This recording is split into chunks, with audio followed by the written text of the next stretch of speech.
Hello and welcome to Daily Politics, reaching you from Trust TV here in Abuja. On this program, we discuss issues around politics, policy, and governance. My name is Suleiman. Over the past several weeks, there has been a dramatic surge in violence across the Southeast.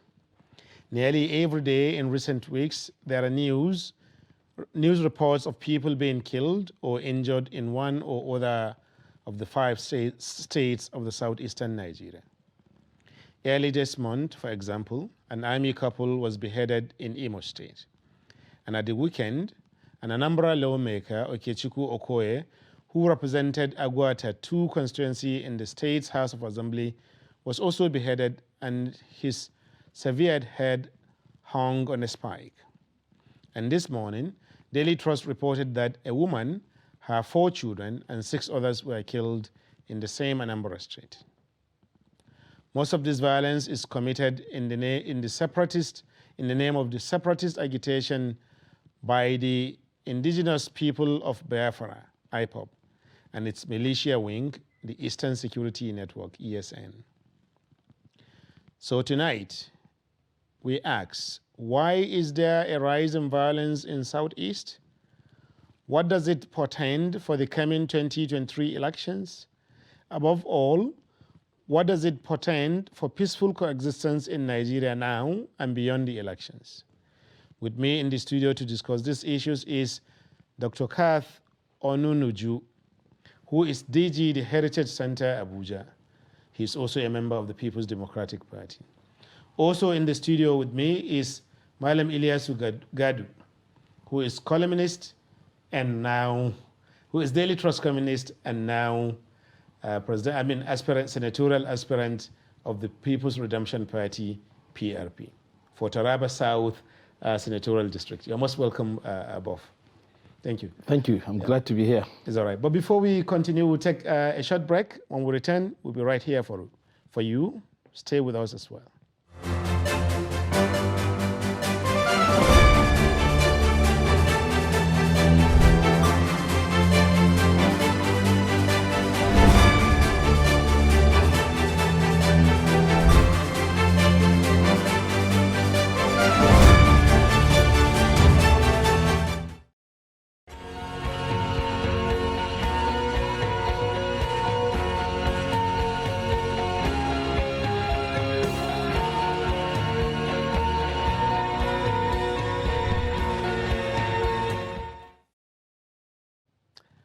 Welcome back. This is Daily Politics on Trust TV, and we're discussing the implications of rising violence in southeastern Nigeria. So, Mali, let's start with you. As you know, what explains this surge in almost every day now? You find that there is report in the news about people getting killed, particularly in Imo or in Anambra. What are the factors that may be influencing this rise in violence in the states? Well, we can only conjecture. Okay. Yeah, but because we cannot lay our hands on concrete facts and figures. In the absence of those, we can only conjecture. And in conjecturing, we have to look at the issues on ground. I think for quite some time now, the leader of the IPOB has been in government custody. He has been going for trials and adjournments and all kinds of things. News have been filtering into the public space about how he's been treated, about how he's not been treated properly and things like that. And we are also getting into the thick of the political season. And of course, some of these issues are going to come into the fray because apart from the fact that he is, one of the leading political figures, even if in detention of the South, he's a spokesman for Southeast issues. He is also one of the people who, for good or bad, will influence the politics in the area as it is coming.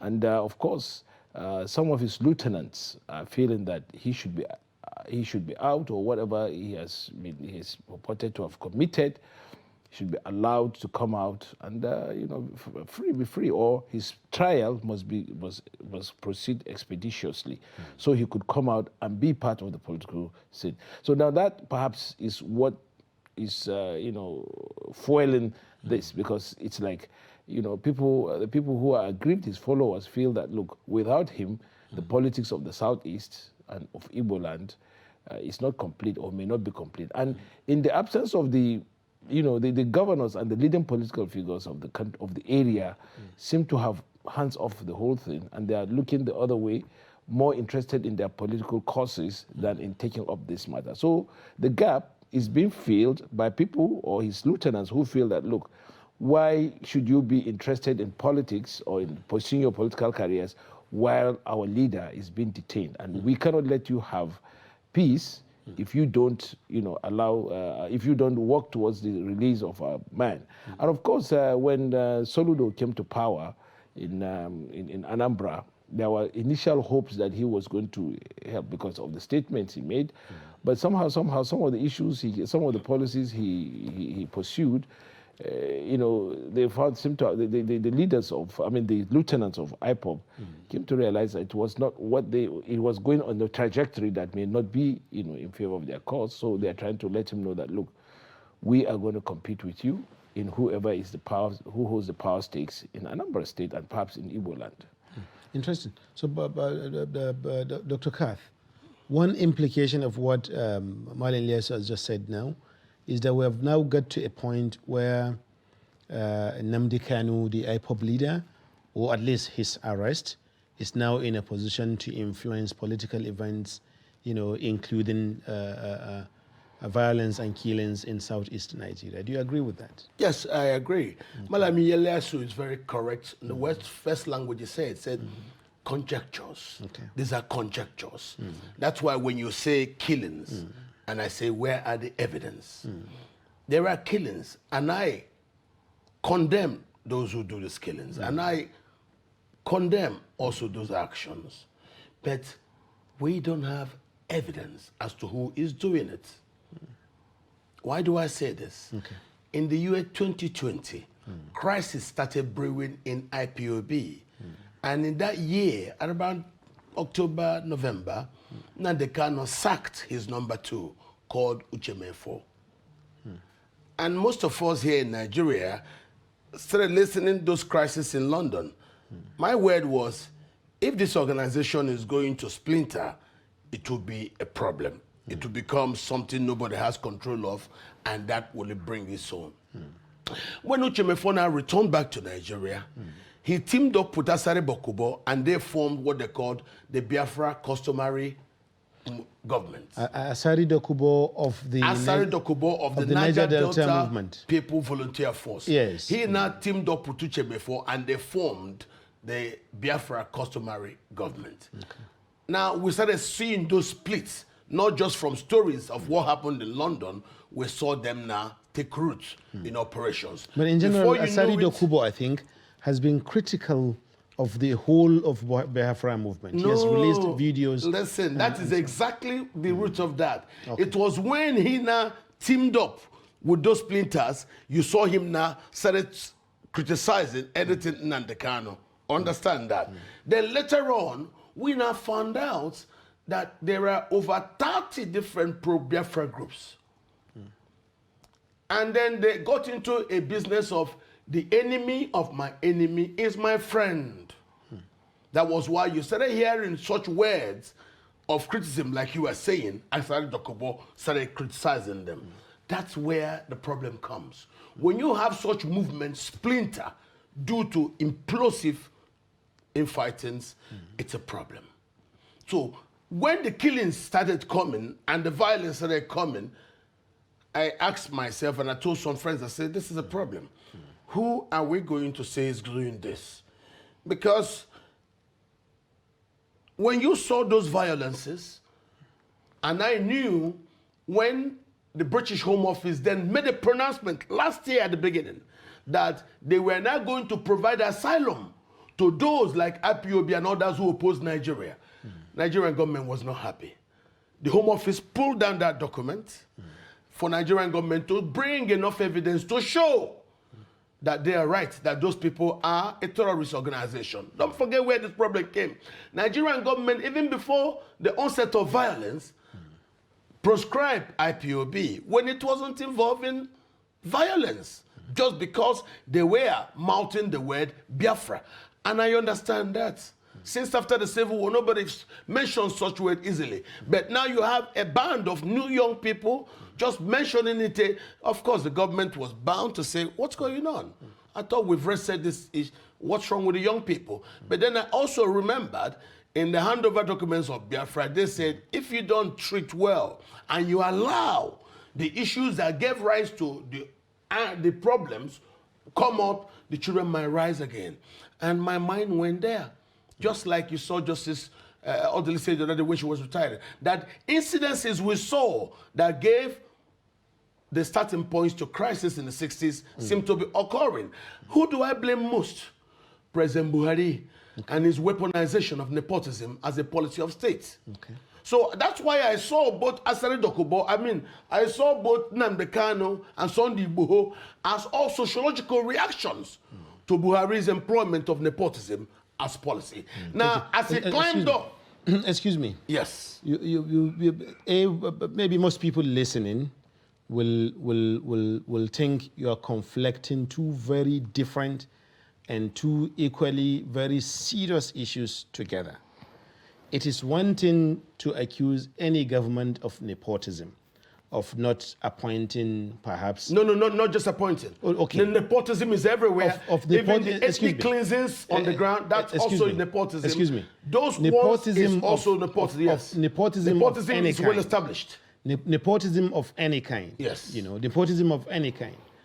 But to kill, you know, to kill people, particularly some of your own people, or to attack the state, to burn down police stations, burn down INEC offices, and all of that. Is that a way to respond to nepotism? That's where I'm going to. Okay. We don't know who does that. When I told you that the Nigerian government took offense at the British Home Office publication that they were now going to give asylum to those who opposed the Nigerian government. After that was done, within a fortnight, violence rang all over the East. And I was on television. I was on the BBC. I was on channels and on AIT to say, this to me apply like false flag operations. So when the organization now said they are not responsible for the violence, the government said they are responsible, and I know the organization had already cracked. So those who are against Nnamdi Kanu, of course, will behave, the enemy of my enemy is my friend. Let me bring Male Ilesu in. One implication of what Dr. Kurt is saying is that the rising violence in the Southeast is committing itself, that no one in particular is responsible for it, or that we cannot say that Mr. A or Mr. B is responsible for it, and yet it is violence. Yes. In your understanding of how violence occurs everywhere in Nigeria, especially in the Northeast, where I don't think right away. I you don't have violence that is not attributed to anyone, violence that just happens. No, I don't on think. its own, I don't just think, like that. I don't think my colleague here is being truthful. Okay. And I think it will not help us all if we try to sort of try to behave in a manner that seeks to cover up. I know Igbo fairly well, the Igbo society fairly well. It's a society made up of clans, you know, and virtually every community is aware of who is who and who is what. Because Igbo is a community, or is a society of, they call it the Republican spirit. So every community, whether it's, you know, Ungwa land, or whether it's Arochukwu, or whether it's Mberi, they all know who they are and they know what they are. If he's from Anambra State, for instance, he knows his India Anambra, and he knows who and who. It's a society of who knows what, of kindred. So if there are any miscreants around, or there are people who are bent on violence, who are bent on disrupting the well-ordered society, you know, you need to read Things Fall Apart to know how the Igbo society is organized. You can't come from anywhere and start doing violence without being found out. There is nothing like unknown government. They are known.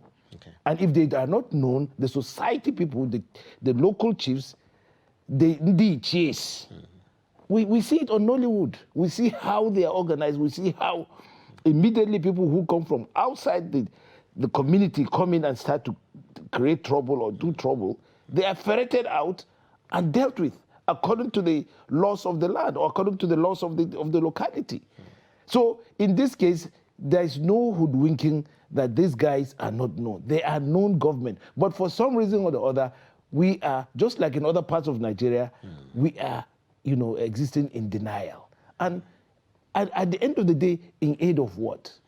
You could see that this violence has become a self-fulfilling prophecy. It is now eating its own in all parts of Nigeria, not just in Igbo land. Yes. And the best we could do is not to engage in sophistry. The best we could do is to say, look, this thing is not good. Because at the end of the day, it's an ill wind that blows nobody good. And look at the young man, the lawmaker. He was killed in that gruesome manner. In aid of what, for God's sake?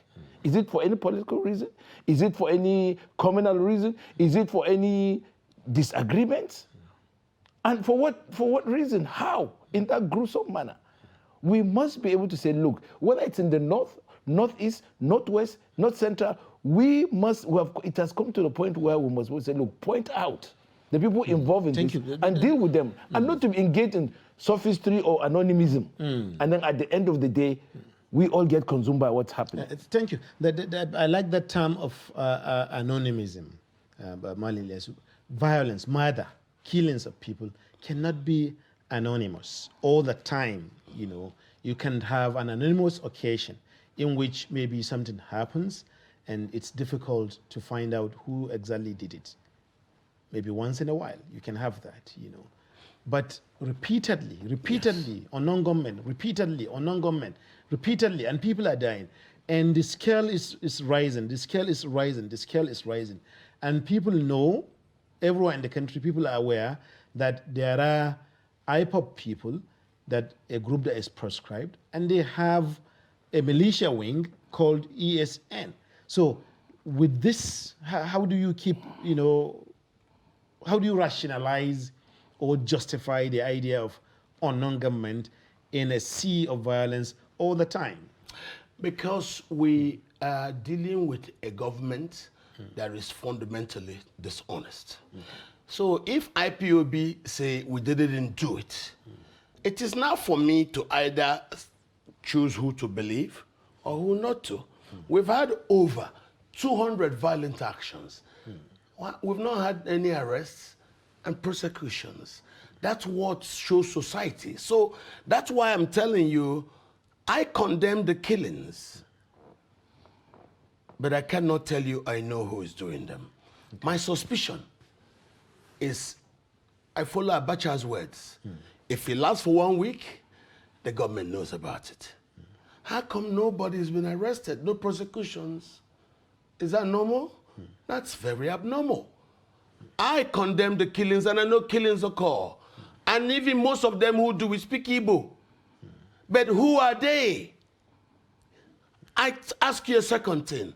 How come after 1 full year of wait, let me give you evidence, the British Home Office republished their documents and they did not find the IPOB a terrorist organization?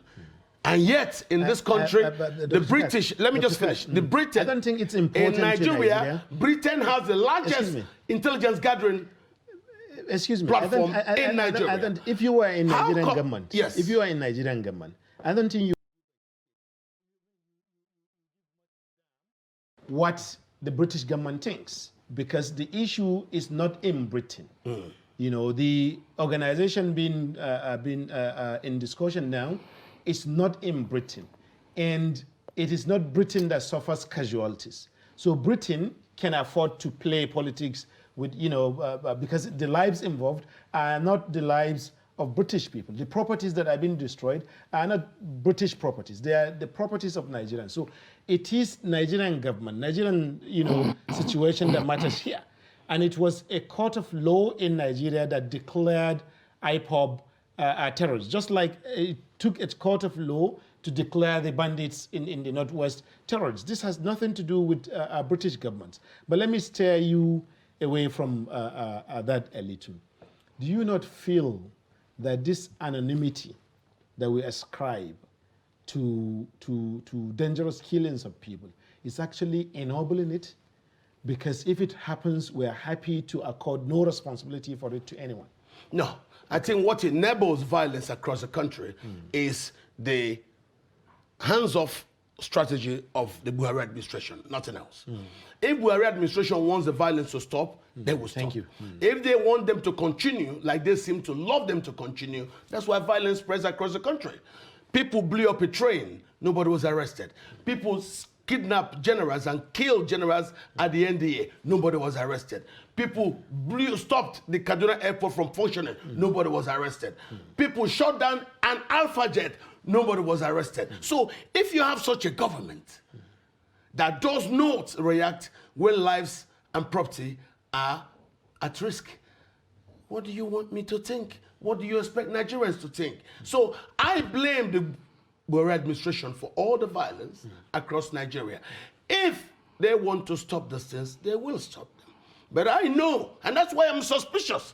So it's not only the one in the east that you will tell me maybe there are people. No, I ask you, those people who broke away from Kano, who are now roaming up in Nigeria freely, what are they doing? What if they have joined those who wish to tarnish the IPOB? Because as far as I could understand, that infighting simply means some will say, okay, all of us built a franchise together. You want to drive me away? I will make sure you never enjoy it. And then what do you have? Fight. And that's what I see here. So let us look at it that way. Those people who are angry that Nnamdi Kanu later on behave like a Nigerian pastor, because that's what happens. You build a church with a Nigerian pastor, the next day he will sack everybody and make himself and his wife Daddy G.O. and Mommy G.O. The overseers. Yes. Then what happens to the original founders of the church? Of course they'll be angry. What are they doing currently in Nigeria? Who are they working with? And that's why I tell you, since that organization has splintered, and every time him and his people will say, we're not in charge of this violence. Who do you want me to believe? Thank you. So but what Dr. Kayat has said here is quite interesting, that, well, there's violence all over the country, which you have also mentioned earlier, you know, in the Northwest, in the Northeast, you know, people are getting killed everywhere. And government response in terms of arresting and bringing to book those who are behind it, the culprits, has been abysmal. I think most Nigerians can agree on that.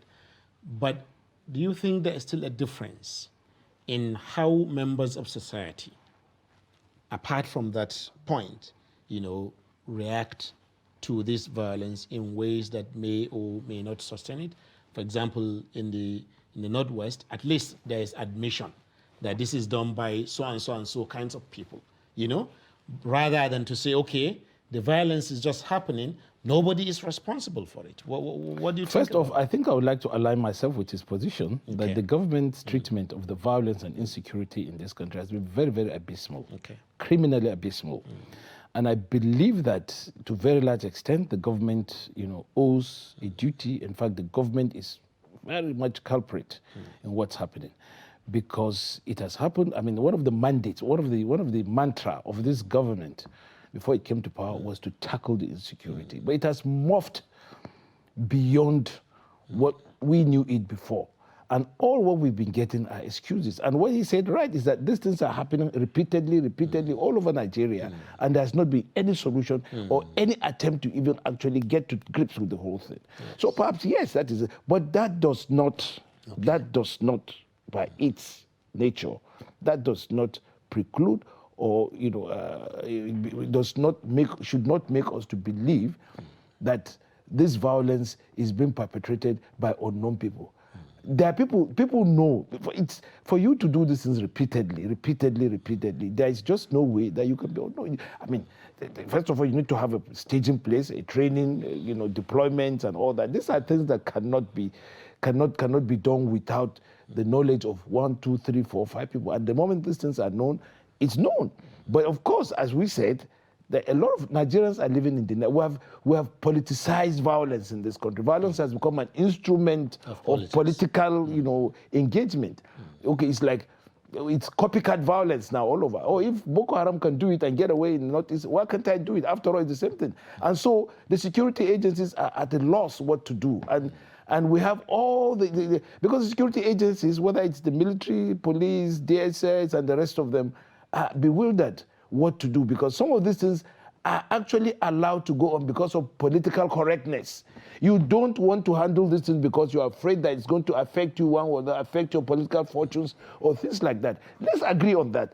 But again, we cannot continue in this cycle of denial, whether it's in the Northeast, in the North Central, in the Northwest, in the Southeast. Because at the end of the day, what we are sowing is anarchy, and what we are going to reap is anarchy. We're heading into very critical elections that probably would make or mar this country. There are people who are hell-bent to make sure that we don't do these things.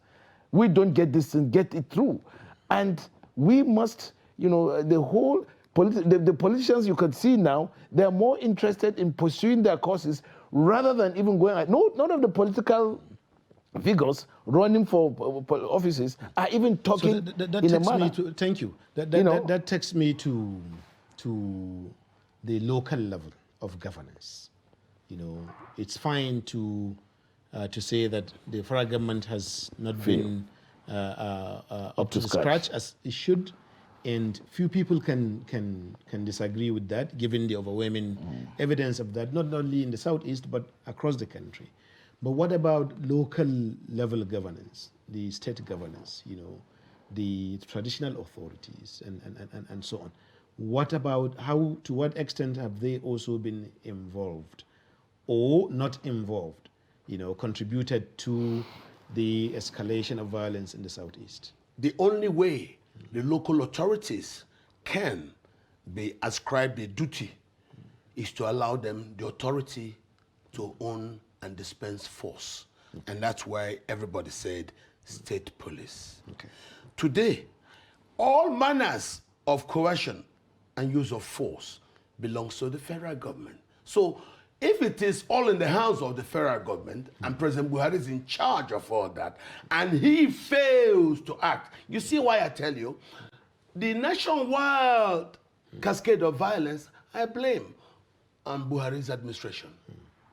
If you don't want to be blamed, allow a delegation of the powers to interdict and arrest and prosecute, violent prosecution for power to the states. And the way to do it, allow state police. Buhari refuses. So he wants to carry all the power himself. And we members of the opposition have told him, you cannot win. If you are sincere that the nationwide violence is not being concentrated by you, allow state police. Okay. Without state police, Buhari will continue to be guilty of the cascade of violence. I think Dr. Suleiman, allow state police. I think we should not make the issue of state police a silver bullet for the resolution of violence in this country. I think it's the opposition has overflogged that, because even at the very level, the very level of control accorded to the state governors, they have misused it. You could understand, for instance, that it is only at the federal level that we even have a modicum of democratic practice. And accountability in the country. And accountability. Yes. And yes, you could say a lot of things, you could load a lot of things on General Buhari or President Buhari, but you could not say that he has not made any effort to at least devolve powers. He had given the judiciary, the state judiciaries, Executive Order 10. He has even given a lot of things to the local governments, even the funding, the financing, because at the end of the day, when the local governments have funding for themselves, they can at least do a lot more things than that. But the state governors, some of them are virtual emperors. You cannot even breathe in some of the states. And you want to give these guys, if you give them, even as it is now, some of them operate their own political thugs, political, violent, groups that deny the opposition. Now, if the state governors can convince us that they can actually, behave well with the instruments of state given to them, then of course they can get state police. It's not it must be dispensed at the level of the discipline, the level of decorum that state governors exhibit. In this case, virtually all the state governors do not exhibit that, and it will be disastrous because some of us might not even go to our states if we give those things. The instruments of coercion to state governors, yes, who are already being accused of being too powerful and abusing their power. Exactly. So it's not something we should just hand over to them. We have to hand it over to them in a graduated way, so such that by the time we are satisfied that they have done the right things constitutionally and observe what is required of them, then we can say, okay, yeah, you can have it. Because it's what happens we like to cite the examples of countries where this operates. Let us look at how those countries, where the component parts of those countries behave. In this country, governors are virtual emperors. They don't even, the way and manner in which Buhari is subjected, President Buhari is subjected to some of the democratic opposition and controls, the state governors don't. They have virtually destroyed the assembly, emasculated the assembly, the judiciary, the civil service, and everything. They are leading emperors. They are everything in their state. So how can you hand over power to this kind of this pocket petty emperors at the expense of the state? Interesting. I mean, to me, it's a misnomer. Thank you. So I think that brings us to a point where we take a short break. When we return, we'll look at the implications of this for the 2023 elections and beyond.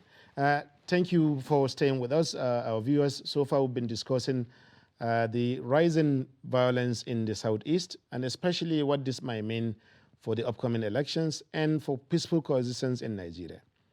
We'll be right back. Stay with us.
Welcome back.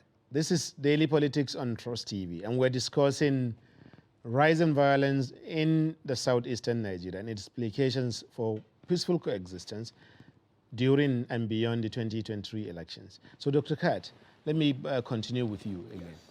For some observers of Nigeria, they find a fundamental contradiction in southeast politics at the moment. On the one hand, you have a current of Southeasterners who say they want out of Nigeria altogether.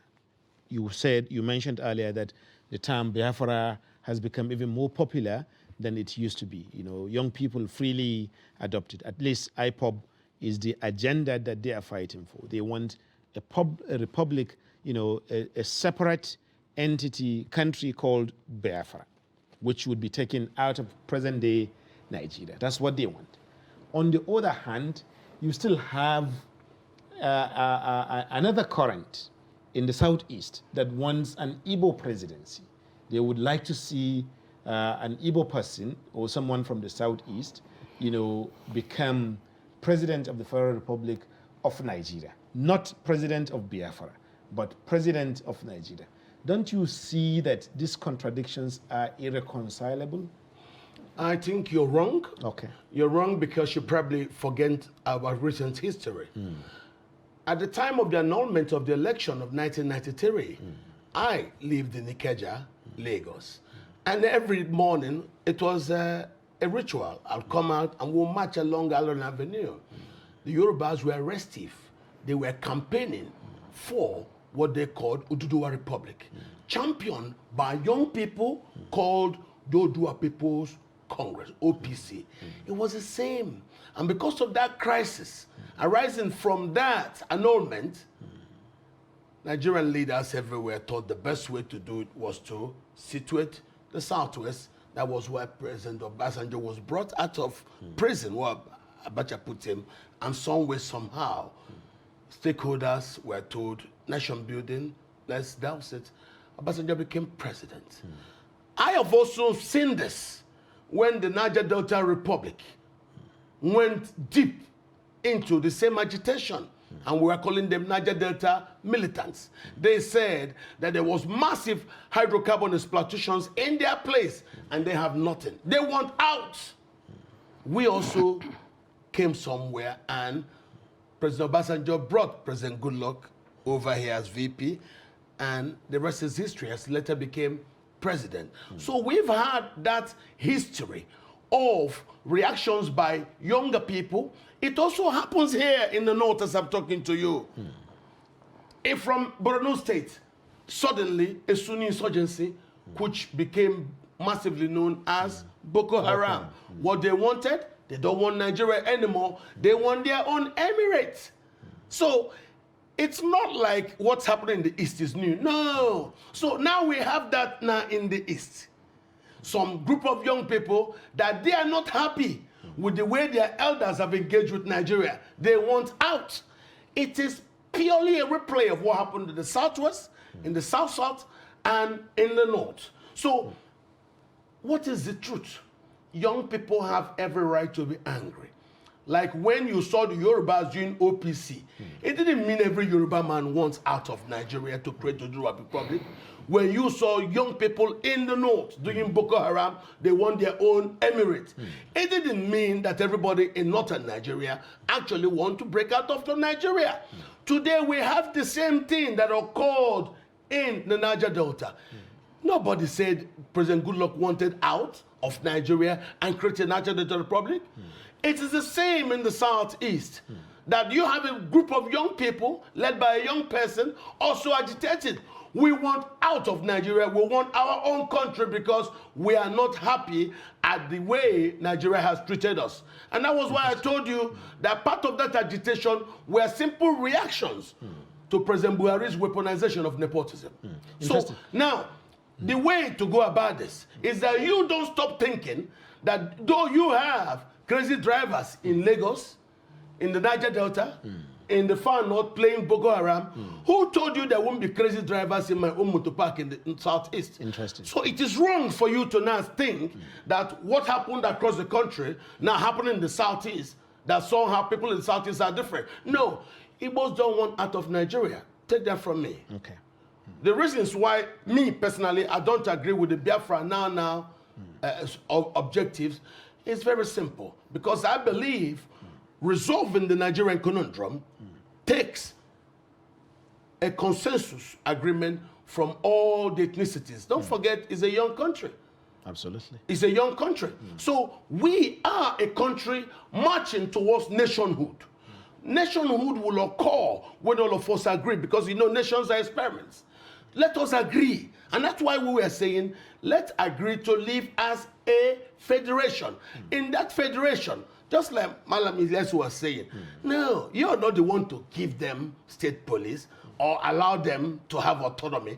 No, it is in the letters of federation.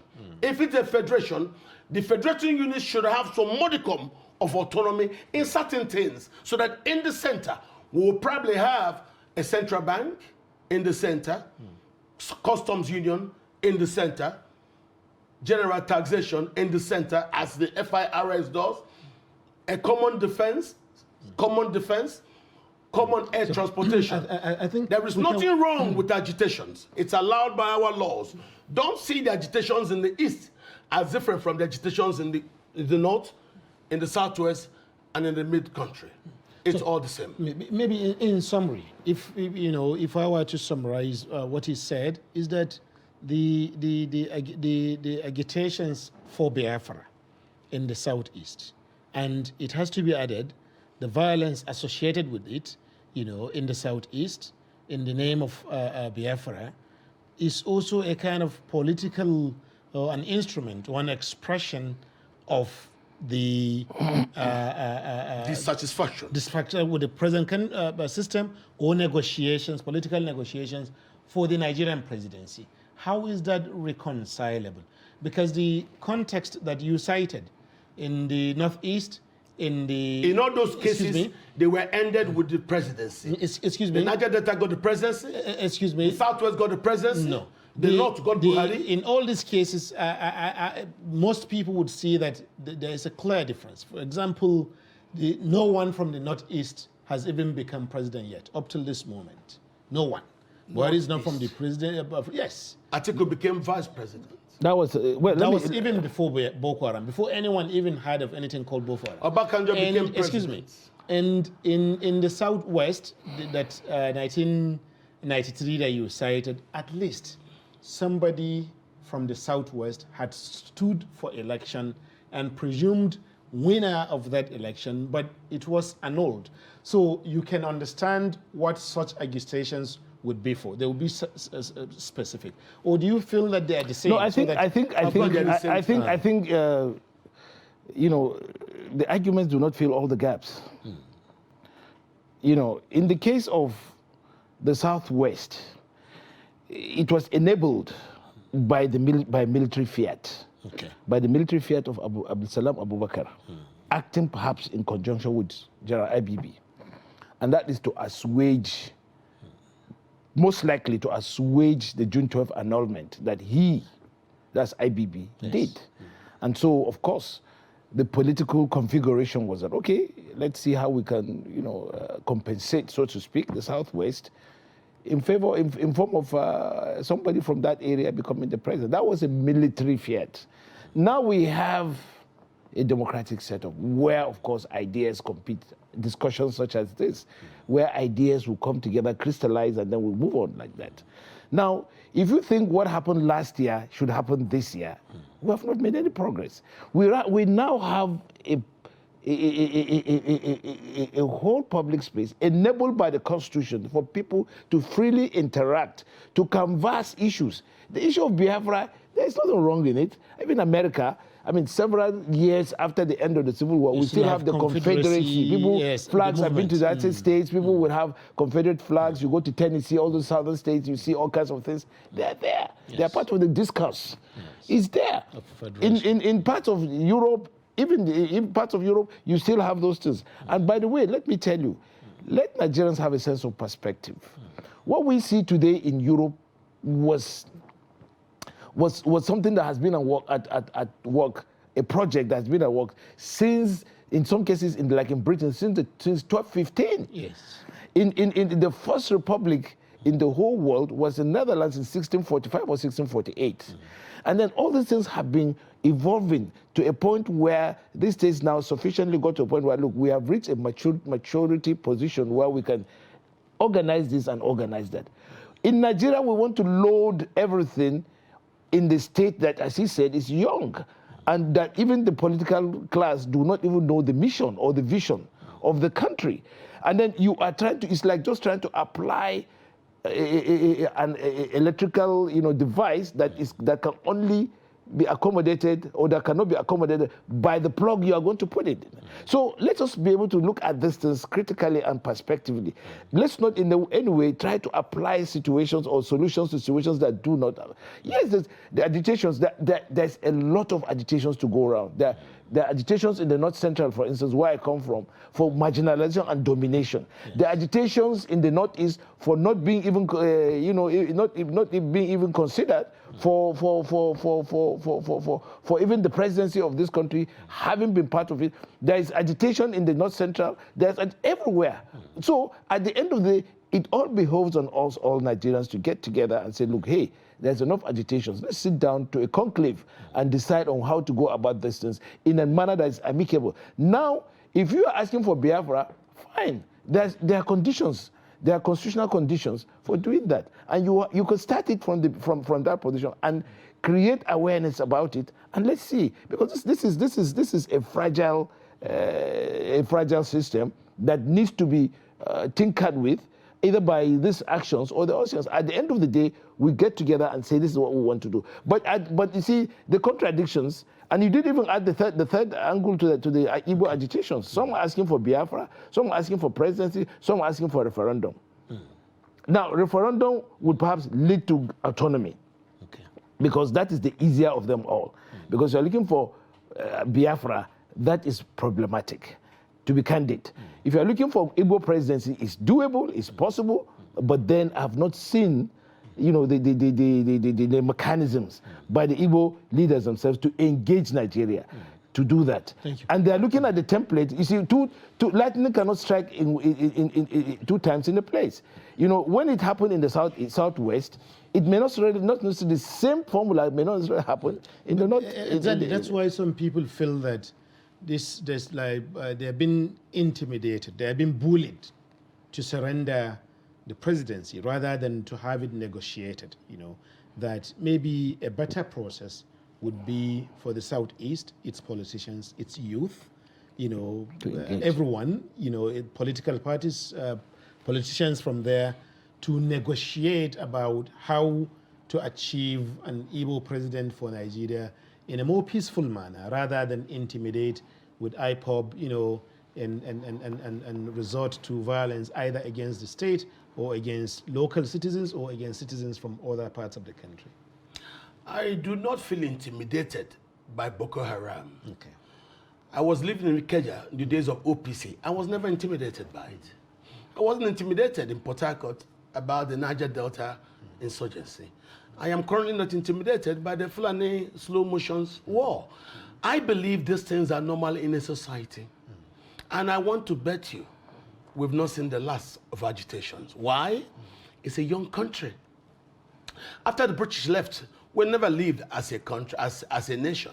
It's only in the last 20 years when the military left that we've now started. And what did we see? A lot of the nepotic protocol set up by military decrees.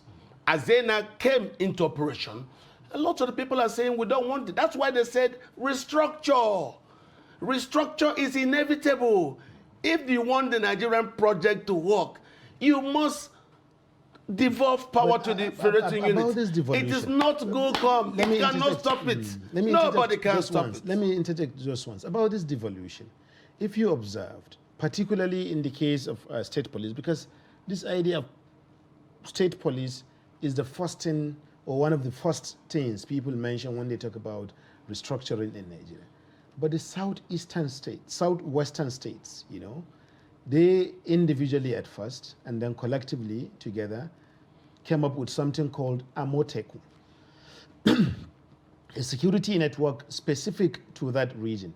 No, the federal government did not come down and say, oh, we have prescribed you, or this, don't do this, don't do this. But they are not able to go because none of the states on their own has the funding enough or the financial muscle to actually carry a state police on their own. So a state police is not something that is merely decreed by mouth. It's something that requires a lot of money, which most states in the country, including states in the southeast and in the north and everywhere, do not have.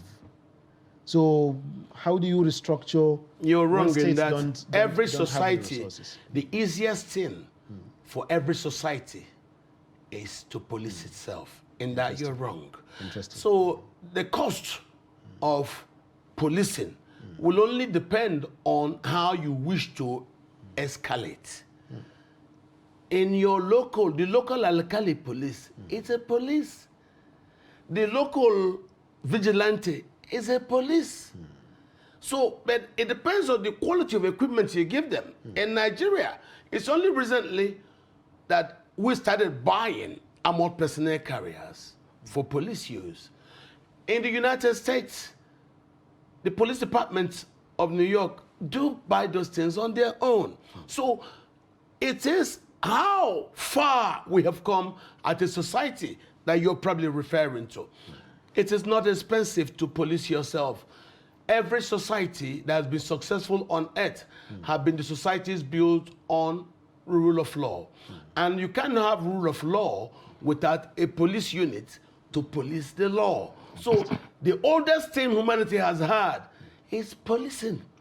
Allow them to have the right to police themselves. So but I think we have just enough time for one more questions. So far today, but yesterday, many states in the southeast could not hold the PDP primaries. And PDP is, in fact, one of the major parties in the southeast right now. They have about 3... It's the major party. It's the major party indeed, yeah. In the southeast. In southern Nigeria. In the southern Nigeria, certainly. Yes. But they could not hold the House of Assembly, Senatorial, and House of Representatives primaries in several of the states in the southeast as a result of insecurity. As a result of legal problems they have due to those who went to court. So when you now start postponing, you find that certain times it will clash with the local ordinances and things you have.